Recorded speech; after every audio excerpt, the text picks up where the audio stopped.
Wow, thanks again, Jenny. I think we're going to add DJ Jenny to your name. Another very good recording for today. So, welcome everyone to today's Leadership Center presentation on translating doing more with less into innovation. We're so excited to have our Leadership Center Advisory Board member, Sam Sharp. He is an inspirational leader, mentor, and collaborator with a consistent track record of excellent results globally and over 25 years in enterprise technology. Sam has expertise in solution engineering, product management, technical sales, business development, sales strategy, and channel management. He is currently leading a global field engineering team of observability experts in at Grafina Lab. Sam has experience across governmental and commercial markets working for Grafina Labs, Oracle, Elastic, Microsoft, and Blue Yonder. He has focused his career on enabling enterprises across industries to leverage software for transformational solutions. He has both technical depth in cloud, enterprise tech architecture, and observability. I'm having problems with that word. Observability, business intelligence, integration, big data, identity and access management, and business process design. Sam is a graduate of Mason University with a degree in design and management of information systems. And guess what? I'm sure he can say that big O word that I've been struggling over all morning. We're so excited to have him. Please feel free to put your questions in the chat and we'll address them as they come along. And if you haven't noticed, this is our last session for the 2024 year, but we do have some coming up in January. Sam, we are now in your hands, and thank you once again for agreeing to be our speaker on this morning. Well, thank you so much, Dr. Bowen. I really appreciate it. And thank you for the introduction. And observability trips me up, even though I work in the field. So please don't Okay. worry about it. Let me share my presentation for today. All right. Excellent. Okay, well, welcome everybody. So today I'm going to be talking about, as Dr. Bowen mentioned, translating do more with less into innovation. And really this is about creating positive impact in challenging times. And things I've done in the past, I'll be sharing some stories about that, but then my general approach and the approach as an individual and with my teams to this kind of a situation. So let's get into it. One of the things I did want to mention about my current role as field engineer director for Grafana Labs. This role is interesting because it balances sales. My team are subject matter experts in our products, and we do engage in sales cycles, but we also maintain systems for the company. We maintain all of our demo environments. We maintain all the environments we use for workshops and hands-on labs with our customers, and also innovation. So we're constantly looking for ways we can improve the systems we use to sell and the actual activities we do with our sales teams. And so it's a nice combination of skills that I've built over my career. It makes it fun and interesting. So today, what are we going to be covering? I want to talk about doing more with less. I'm going to talk about what that actually means, what it means to me, how I interpret that. I want to talk about how we align and prioritize.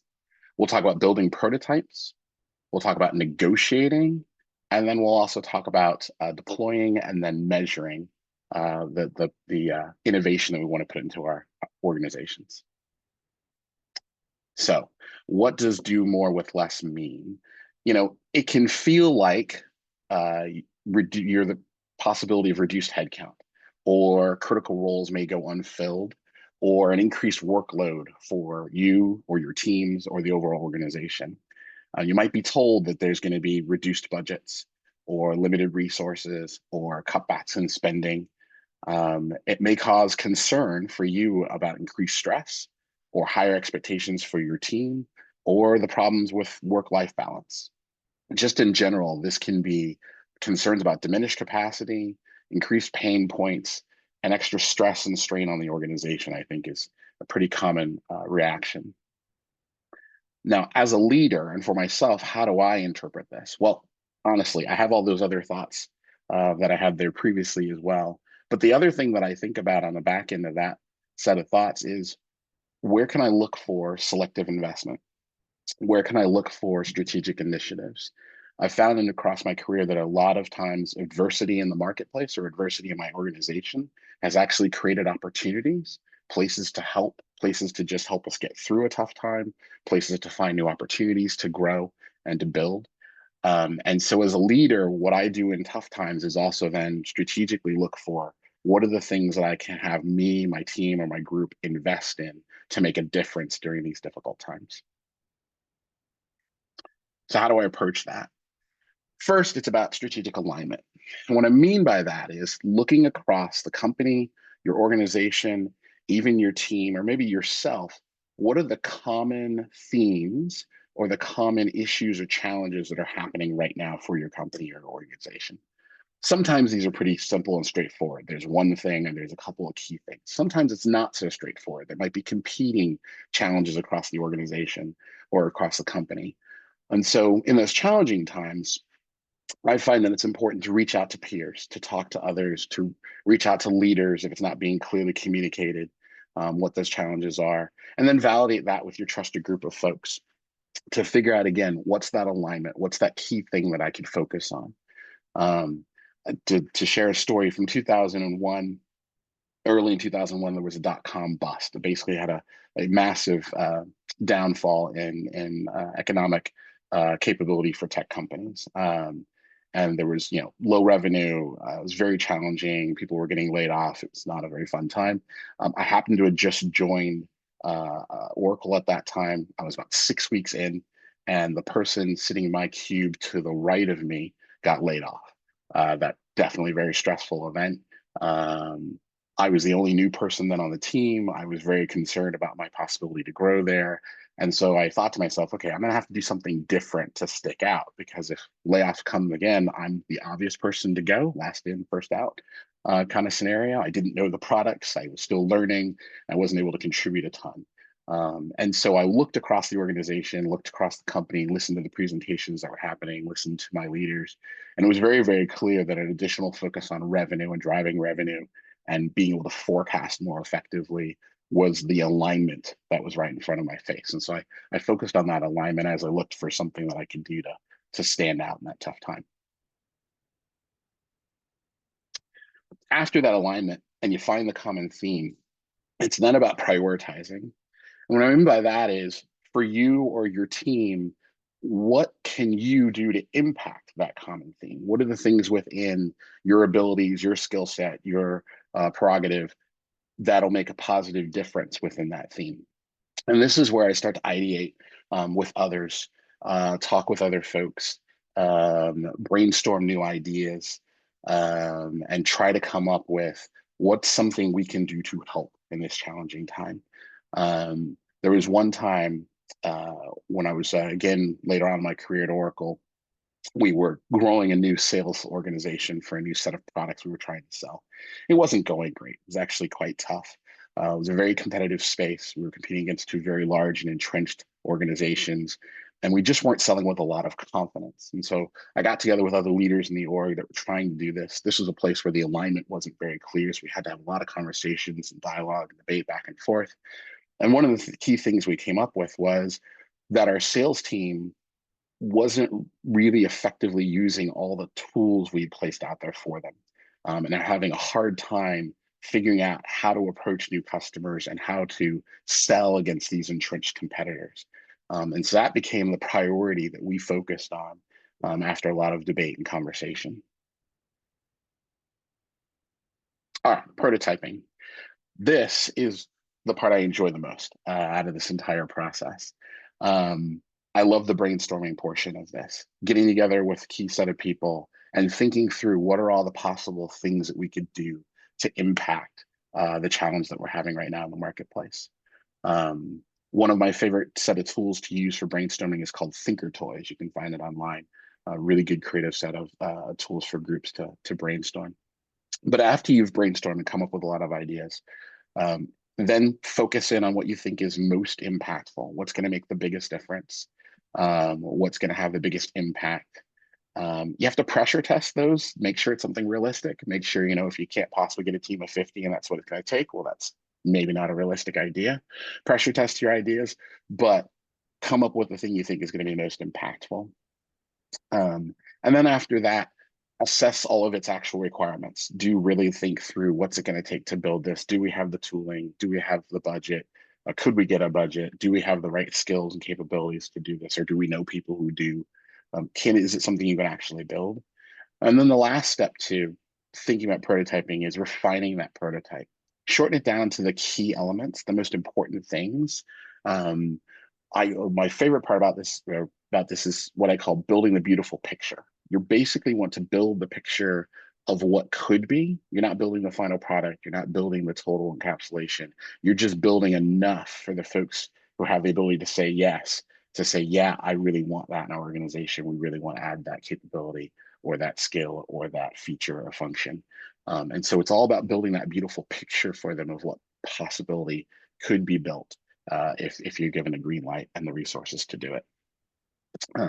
If I go back to my time in 2001 and the revenue issue that we were facing, I thought about it at the time and determined a good prototype would be one that allowed me to have the technical side of the sales team add in their validation or their assessment of where a deal was. At the time, there wasn't any way of doing that in our current sales tracking software. And so I built a prototype that allowed us to have that.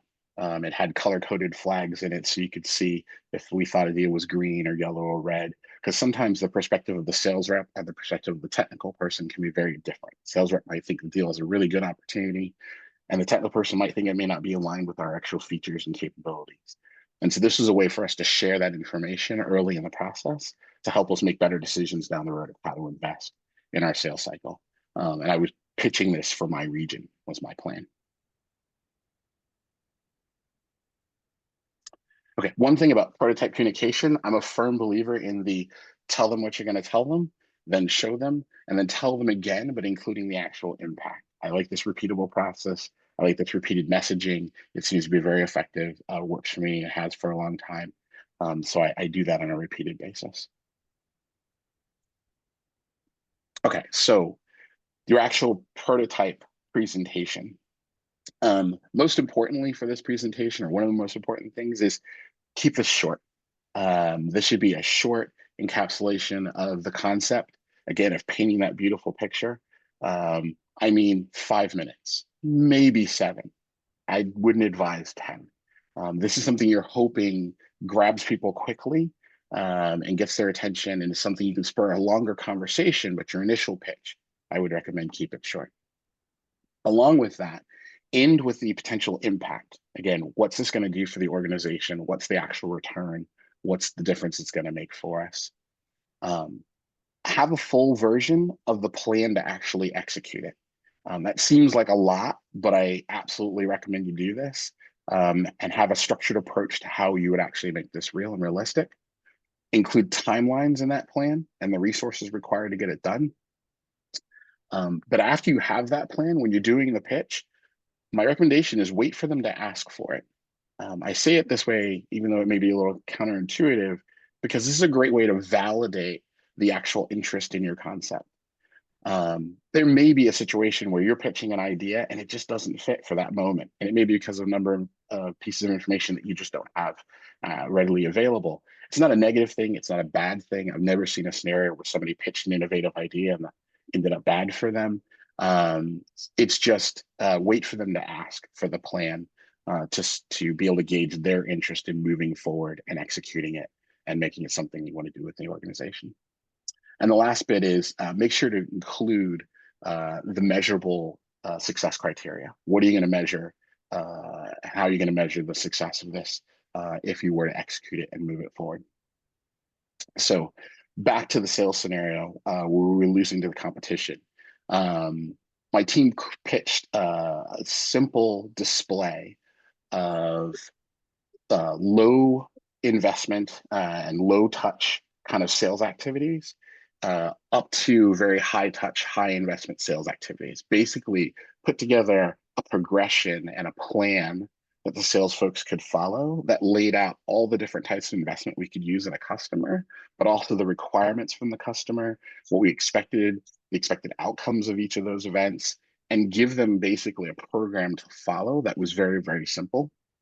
And we pitched that plan up to our leadership, and we were given a green light to go ahead and produce that and then roll it out at our next sales enablement. All right, next, negotiate. This may seem weird, like you're not necessarily given the opportunity to negotiate, but if they green light your pitch, it is a negotiation, or at least I would recommend you treat it that way. So as part of this conversation, I would reiterate the project's ultimate goals, inspire them again, re-talk about the beautiful picture of where you're trying to go, what you're trying to produce, and what you're trying to share with everybody. Present the detailed plan and all of its organization. Um, Talk about the necessary resources. And this is a really critical one. I think a lot of times folks were shortchanged the number of resources they actually need because they're afraid of not getting approval. I would recommend share the exact resources you need, if not maybe a little extra. I found generally I don't get all the resources I ask for when I do these things. That's okay, I make it work. But I wouldn't shortchange yourself on the actual resources when you're talking about what you need to get the project done. As far as time estimates, I would also recommend that you add at least a quarter to a third more time than you think it's going to take you to get this project done. I say that because life happens and work happens. And on these kind of extra initiative and innovative projects, I always give myself a bit of extra time in there. I've just learned painfully, it never goes exactly the way I planned. Something always happens. I'm always happy for that extra bit of time. The last part is when you're asking for that time, you can also negotiate on the current commitments. If you say it's going to take 6 months to build something and the feedback you get is, hey, we need to do that in 3 months, then that's the perfect time to say, okay, can we take a couple things off my team's plate? Can we take a couple things off of my plate or off these other individuals' plates so that we can make this happen in the timeline you'd like it to? That can be a really good and interesting conversation. It'll help you, again, figure out where this fits in the priorities of the organization and how important this is as far as getting done. I've had that go where I've gotten more resources. I've had that go where I've gotten the timeline extended. Had to go where they've taken something completely off my team's plate, and this is the new priority for us to focus on. The most important thing about this negotiation part is remember it is a negotiation, but also be prepared for it to go very differently than you plan. I had one of these conversations back to the prototype one where I was building a system to share the insights from the technical part of the sales team. It didn't go as planned as I had planned at all. They didn't greenlight my idea, but what they did do was move me on to a strategic team that was building something much grander and much larger, and my idea fit very nicely into it. The nice part about that was I got to work on a team from across the country, and I was now working with my VP of my organization, and I had literally only been at the company a handful of months, but was now on the strategic project.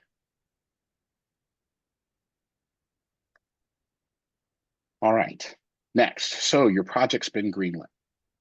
What do we do next? Well, execute the plan that you've built.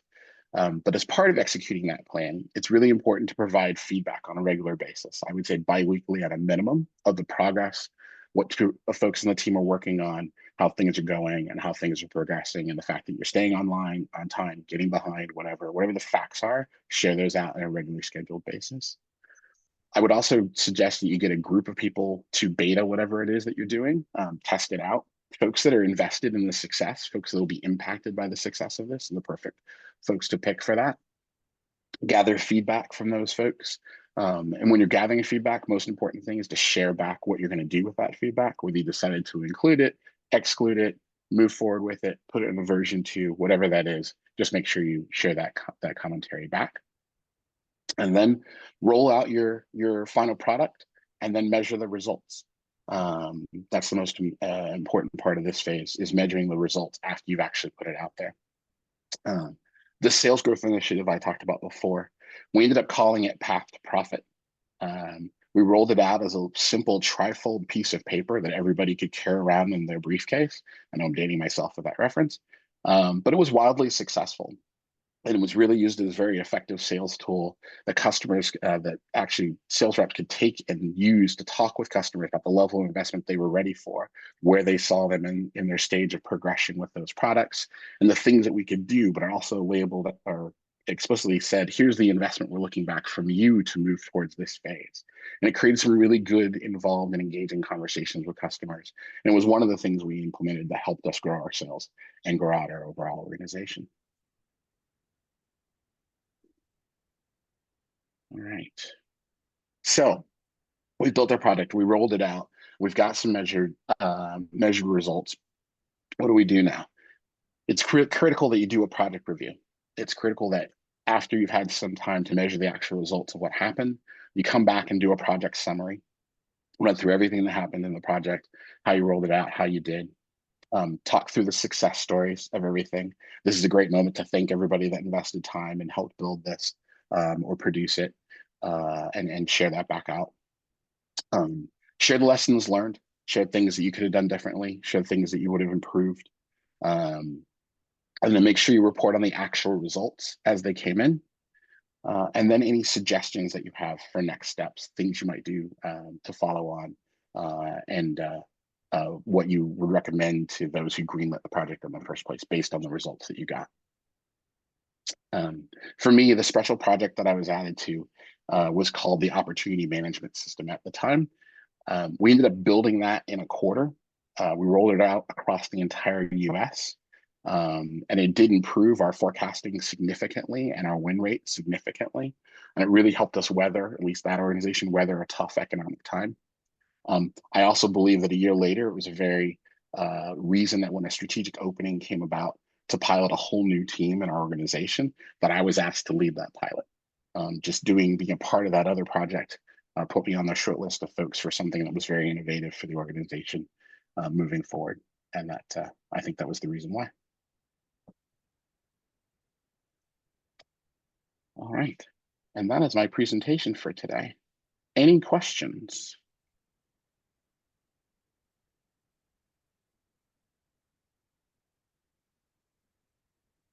I don't see any questions out there, but you know, of course, with a Six Sigma background, I enjoy the project approach to anything that takes place within the workforce.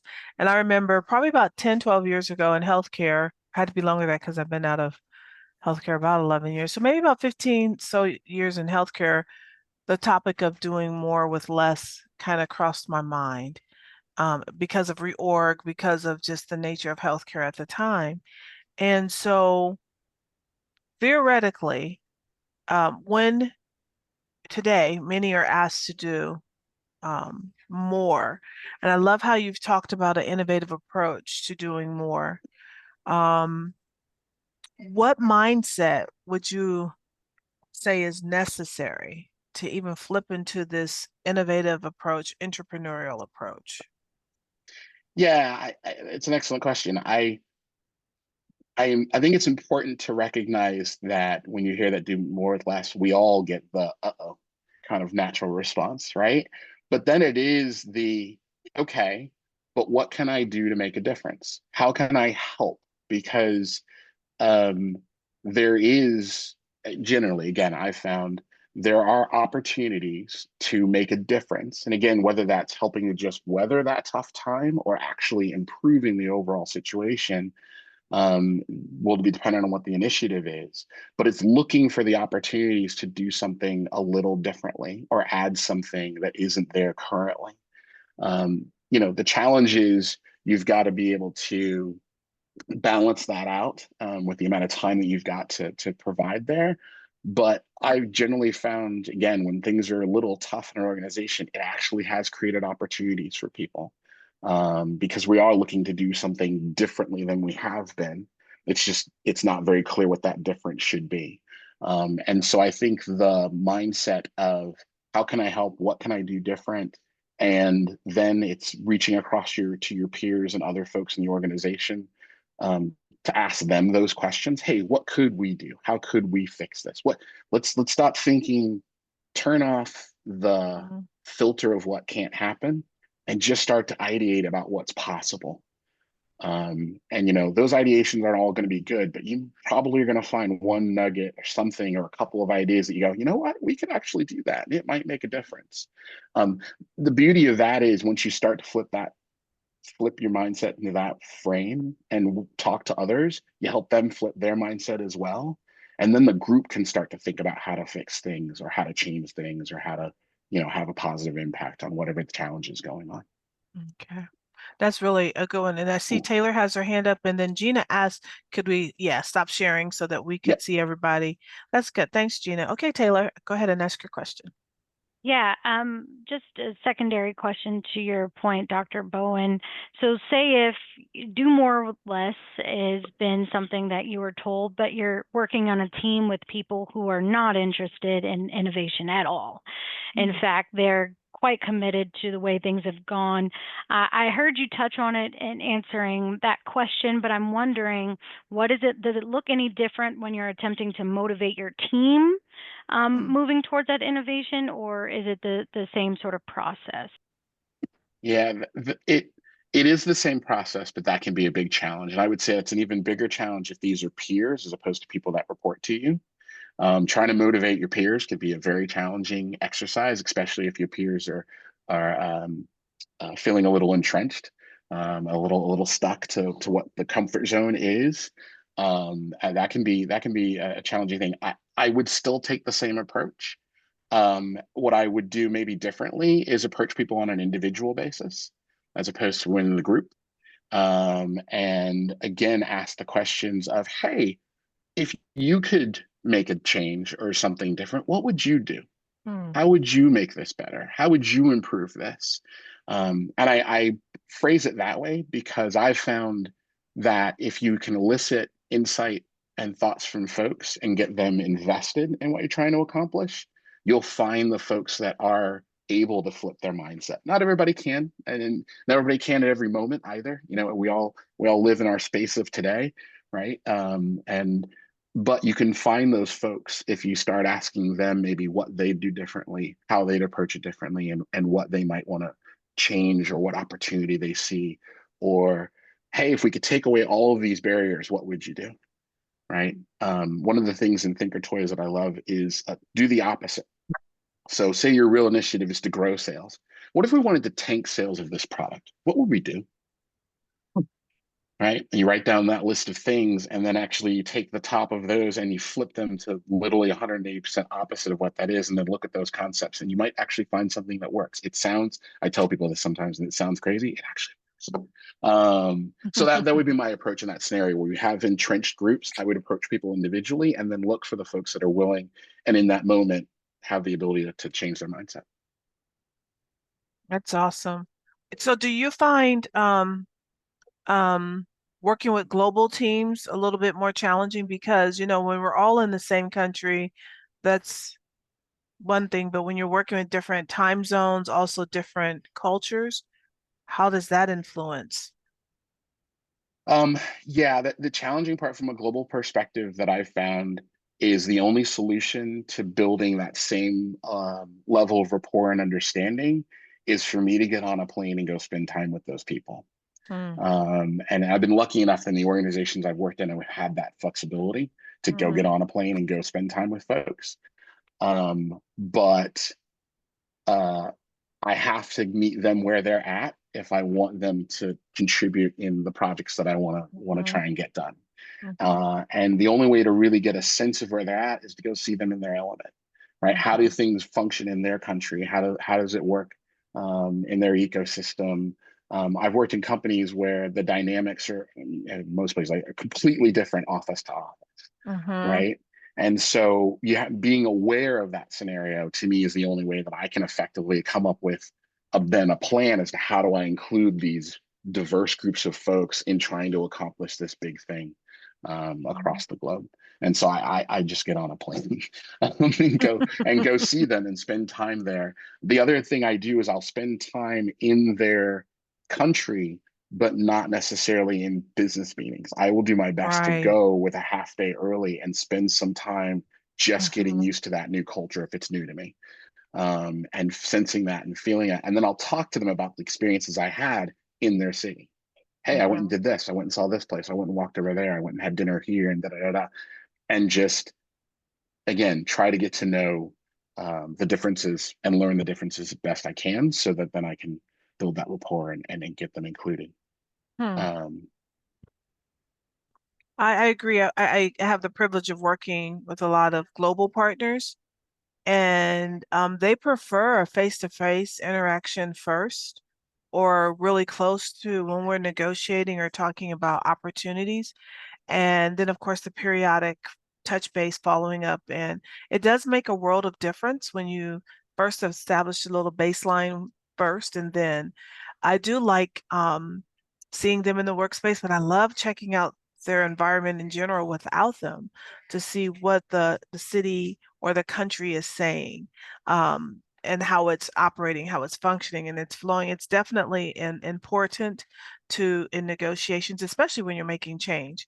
Um, so I love that Cindy put out there about um, she's going to check out Thinker Toys. Could you share a little bit more about Thinker Toys with us? Sure. Yeah. So Thinker Toys is it's basically a collection of brainstorming tools and techniques that you can try out for various scenarios and various structures and groups. They're all very accessible. They're all very, I would say, easy to try and adapt to. And it's just a collection of different ways of doing brainstorming in groups Hmm, that I found okay. very, very useful. I don't use them all. There's probably a handful at this point that I lean Hmm. on most of the time. That reverse one is one that I do on a regular basis because I Hmm. found it very effective. Um, but yeah, that's effectively Thinker Toys. Hmm. Thank you. Before I ask, because I could ask you a zillion questions. Does anyone else have any questions or thoughts they'd like to share with Sam?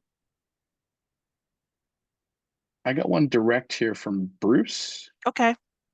I'm going to read it out loud and that will help Hmm. me. When there's a group such as a board of directors overseeing the project team and there's not a lot of engagement from the board, yet when it seems as though a couple of directors are negative and obstructionist towards the work group activities to reaching a goal, how would Hmm. you handle this type of circumstance? Somewhat similar to Ms. Taylor's question. Thank you in advance for your reply. Um, Couple of directors and negative instructions towards working the group activities and reaching the goal. Yeah, that's a tough one. Hmm. Um, I think the key in a scenario like that is to try and reframe the alignment and the priority, right? If we did Hmm. a solid job being aligned to what the organization actually needs and what the biggest demand is and desire or challenge or issue, Hmm. right? That is a good grounding. So I would reiterate in a board meeting, hey, but we're trying to achieve this. We're trying to grow our revenue. We're trying to improve the effectiveness of the Hmm. sales team. That was the objective of this in the first place, right? And then the priority of this was a thing we could do in a period of time to have this type of impact towards this. Are you saying Hmm. you're just to share my general approach is I will directly ask somebody if it seems like they're not on board, not in an Hmm. offensive way, but just something effective. Are you saying you don't believe this is the right objective anymore? Are you saying the priorities have shifted, or we shouldn't be trying to grow revenue, or we shouldn't be? Is that your objection? Is the objection that the target or the alignment has changed, or is your objection with this actual project? Right? Is there something that you don't think is effective? Is something we could do better? I would ask direct questions and see if the group overall agrees what we're trying to achieve is still what we're trying to achieve, or has that changed? Because that can happen. Um, and or is there something specific in the project that they're challenging or disagree with or think is Hmm. not effective? Try to my goal would be to figure out what that is, to then figure out how that impacts the project overall. If it's a change in alignment, that's important to know, because maybe you can pivot what you're doing to realign. If there's a change in their specific agreement or disagreement with the actual objective you're trying to reach, then it's good for the group to know overall as they assess the effectiveness of that project as it continues. I hope that was helpful, Bruce. Hmm. And Bruce, you can unmute yourself if you want to ask more questions or clarity. No, let's see. When you I got another question from Yeah, Jim. Okay, thank you. Bruce, go ahead. I had to find the unmute button. I know it's not always in the same place. Okay. A response. And look, a lot of times these boards, the board that I'm speaking of, has the power, both politically and I guess control authoritatively, to remove people who might disagree with, and Mm, that takes everything away from the objectives and the greater good of the organization to reach these goals strategically and to do things with in these times who are committed to cutting budget and achieving the status quo that they're working at to achieve. And it does take innovation and strategy and strategic, I call it strategic realignment, because Mhm. times change, budgets mm, change, people change. We've gone through a lot of different things post COVID. We're still, you know, reacting to those things. So this is a great meeting of how to brainstorm and collaborate to find opportunities and get some new initiatives to help us be successful in challenging times. So really appreciate it. And the thing is, we all answer to a higher authority. Mhm. And it's not what you say sometimes. And I really like that. Go see them, go face to face.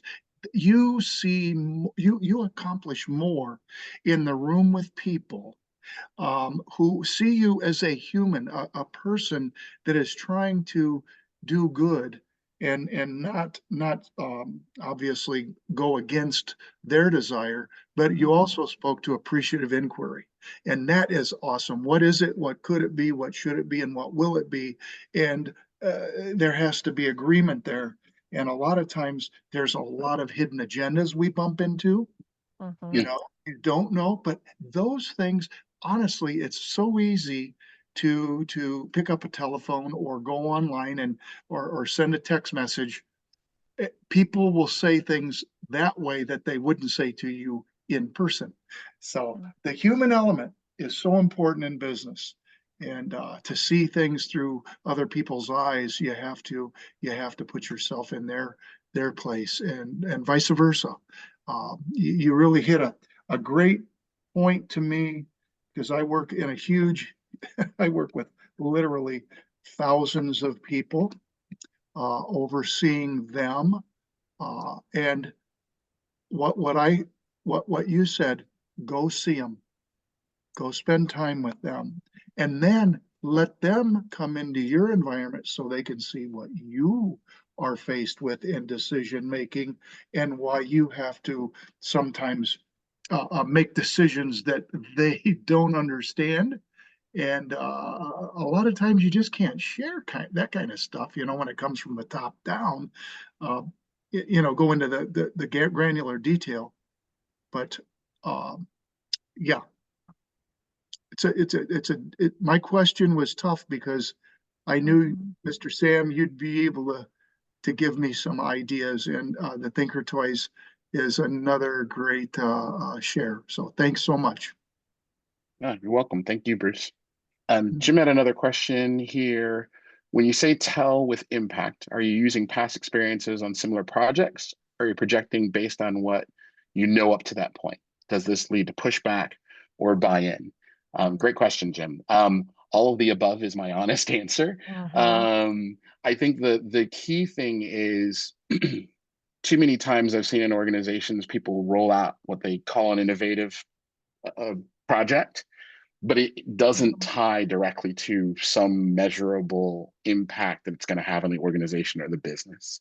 And it doesn't follow up at the end with what the impact was. And that never lands really well, right? We Mhm. spent a lot of Mhm. time, we put a lot of investment, but nobody actually can point to what the actual effect was.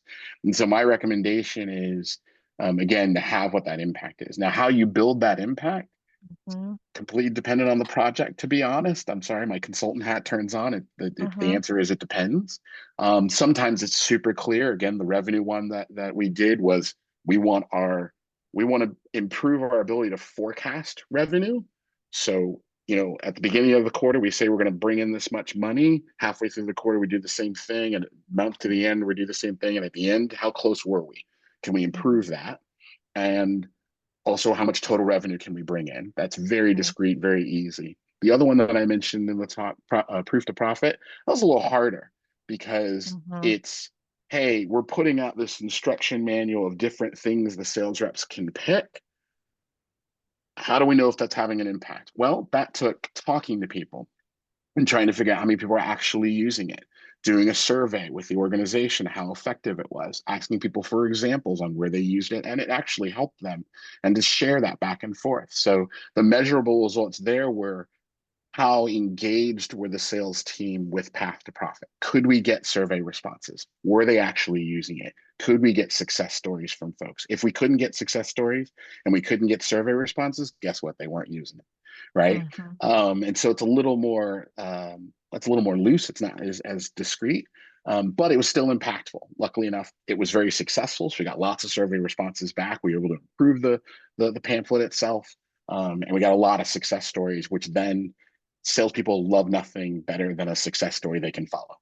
So that was very Mhm. helpful in continuing the success and having even more people use it and leverage it. So the impact again is going to vary by project. Sometimes it'll be super clear. Sometimes you'll have to be creative about how you drive something that's measurable. But my key thing is make sure it's measurable and make sure that's part of the upfront project, and that's what you're going to get back at the end. Mhm.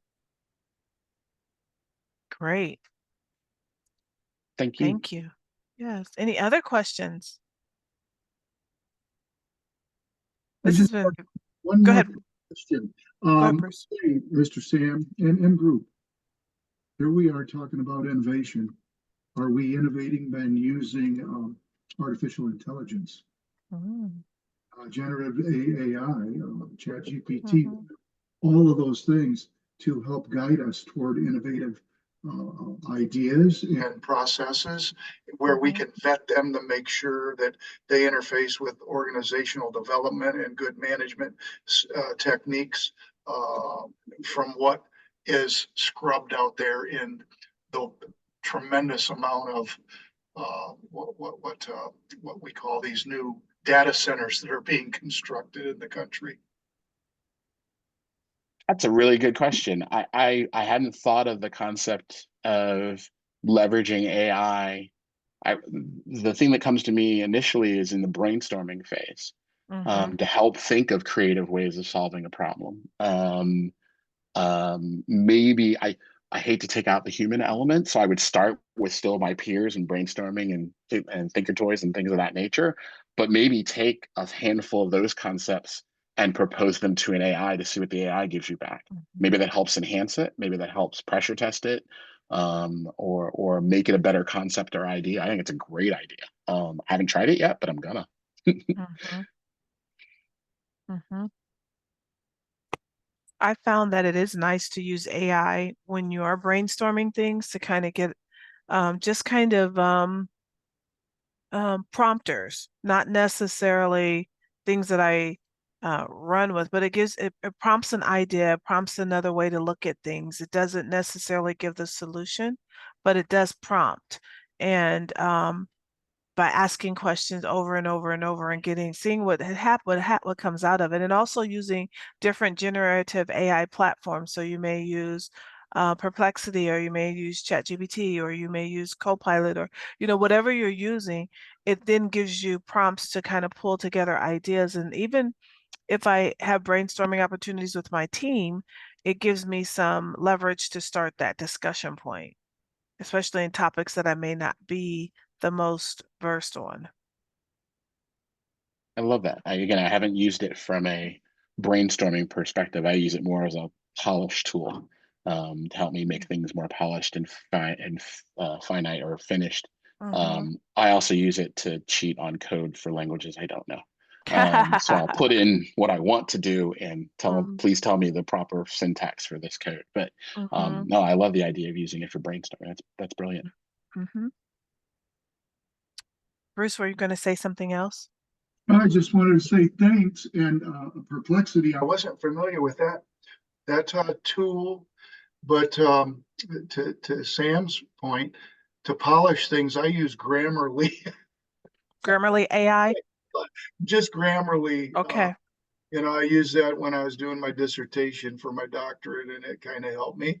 It Mm-hmm. would, because you're doing a lot of writing and clarifying things and syntax and grammar and spelling. So Mm-hmm. you still have to proofread though. Anyway, Mm-hmm. thanks so much, I Doctor. agree. And I would share with you, my academic hat comes on. If you're using AI for anything that you're going to publish as original work, you want to make certain that what's in AI is accurate. So oftentimes people take AI with as gospel when only 40 to, depending on what paid version, 60% of it is accurate. So there's a lot of hallucination that takes place. And of course, sometimes things are made up. It just makes up stuff and throws it out there. So I often tell my students, you can use AI, but then take what AI tells you, go back into something like a Google Scholar, search for who originally said that work. Then don't just take it from there, go back and read the actual article or publication that it came from to make certain it's accurate and then it's contextually robust. So it's that way what you're saying is appropriate and you're giving credit to whom credit is due. So AI is great, but you can't take it at face value. It's sort of like, in my opinion, an heightened Wikipedia. And as you know, Wikipedia updates itself according to itself. It doesn't necessarily have to be fully accurate, but Wikipedia has some great suggested reading. And so that's what I look at it as well. So that's That's a my little great point. academic, my academic lesson today. So there should be no cheating, plagiarism there. That's a great point, Dr. Bowen. We actually find the same thing in my field where people will go to AI and ask technical questions and get an answer that's absolutely wrong. Mm-hmm. And so we have to point people to like, don't use AI to get technical details because it may not Correct. be accurate at all. And Dr. Martin is right. It's great to provide an outline. It is great for that. It is. And I will say it's kind of funny that Bruce, Bruce mentioned some things. I had a student that it was truly an AI generated paper, and I'm not going to get off into this, but in the middle of the submission, the student obviously didn't read everything. It gave the recipe for an apple pie, which had nothing to do with what they were writing about. So that's why I say you have to check it to make sure it's accurate. And the student didn't understand how I could figure that out. I'm like, well, were we talking about apple pies? And I said, did you see this? They're like, oh my. And they came clean and then they did what they were supposed to do. So I think today, as you're saying, even using ways to become innovative and to help us create the work that we need. Um, Sometimes we can use tools such as AI to help us with efficiency models that could get us through whatever we have to. We don't have to create everything ourselves. We can use some things like that to help. So I appreciate that as well. Yes.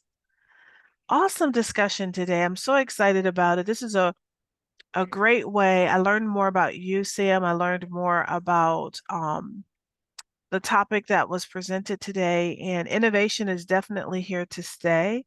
Um, And it's something that many organizations are learning to embrace fully.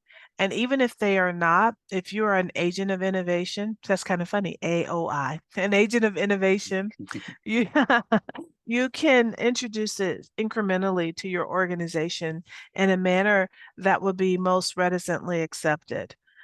So I appreciate the foundational work shared today and helping us to become more thoughtful about how we innovate and how we do more with less. If there are no more comments or questions, thank you all for attending. Look forward to seeing you in January. I think Jenny put in the chat where we'll continue our financial series. And if you pay attention in January, you'll see a lot more things come through for the Leadership Center, as well as preparing for our Mason Symposium next year, which will be in September. Great. You'll have a great rest of your